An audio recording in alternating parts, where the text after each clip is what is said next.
皆さんこんばんは。 Good evening, ladies and gentlemen. As has been kindly introduced, I am Suga. I chair the Japan-India Association. So following last year, I am honored to be invited to Raisina, Tokyo. Thank you very much for the kind invitation. Congratulations to the organizers, the ORF, JBIC, as well as Keizai Doyu Kai. First of all, let me offer my sincere condolences to the victims as well as bereaved families of the act of terror that occurred in Kashmir last month. I would also like to offer my heartfelt sympathies to those who have been injured.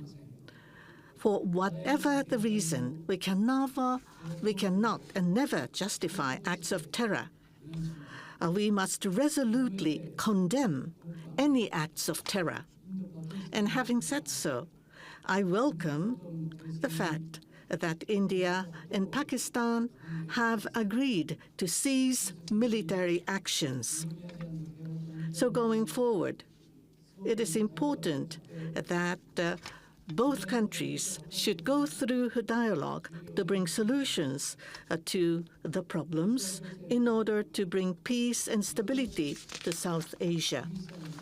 International circumstances are becoming increasingly difficult. Thus, the international community must be united to maintain and strengthen free and open international order based on rule of law. Japan and India, who share the fundamental values, need to cooperate continuously to realize peace and stability for Indo-Pacific region, and this is crucial. And for this purpose, it is vital to strengthen the bilateral relationship, especially cooperation in the economic arena. There is great potential to further grow. India has the world's largest population of 1.4 billion. The GDP growth rate is 9.2%, very high level. And the high economic growth of India is supported by the very young, active working force who are young and highly competent.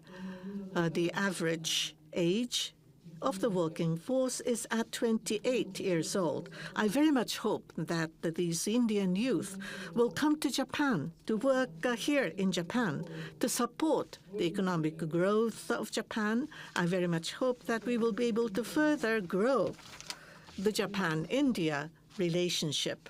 According to the survey conducted by JBIC last year, for the Japanese companies, India is the country where Japanese companies have the biggest interest in making potential investment into. And this is because India is promoting Make in India policy and actively inviting investment from overseas.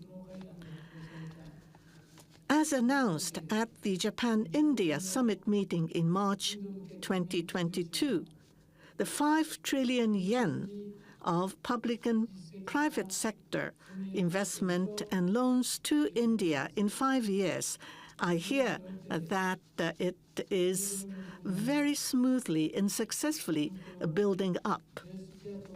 In India, not only in manufacturing, but also in various sectors, including environment and healthcare, I very much hope that Japanese businesses will expand their business in India in order to further strengthen relationship with India, who has very great potential for the future. As the chair of the Japan-India Association, in July 2 years ago, I have visited India leading 103 strong economic community missions comprised of 54 Japanese businesses. And ever since my visit, I am happy that we have been able to see steadfast growth of our bilateral relationship. I would also like to seek a timing moving forward to once again visit India to further accelerate the growth of our bilateral relations, including the economic arena. Japan-India Association will push forward Japanese businesses to be more active in India, and we will actively contribute to the further development of our bilateral relations. In order to strengthen Japan-India relationship, not only in the economic sector, we need to have people-to-people exchanges to expand in a broad-based area, including studying abroad, as well as specified skilled workers program and such. This year is the exchange year for Japan-India Science and Technology Exchange. In order to further expand the cooperation and collaboration between the two countries, we need to further promote cooperation in science and technology. As for Association for the People Exchanges, as well as science and technology, we would like to continue to work forward for collaboration to be promoted. In this year's Raisina Tokyo, I understand that you will be discussing security, economic partnerships, green energy, and such diverse topics and themes.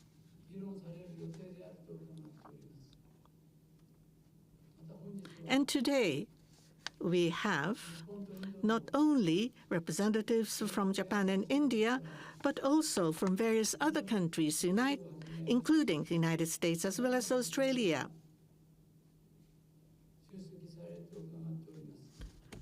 As Japan and India work closely to try to respond to the various challenges and issues of the international community, it is increasingly important to work in close partnership with the like-minded countries such as the United States and Australia. And inclusive of that perspective, and what should be the role to be played by Japan and India, I very much hope that experts will be able to engage in very active discussion to provide with us suggestions.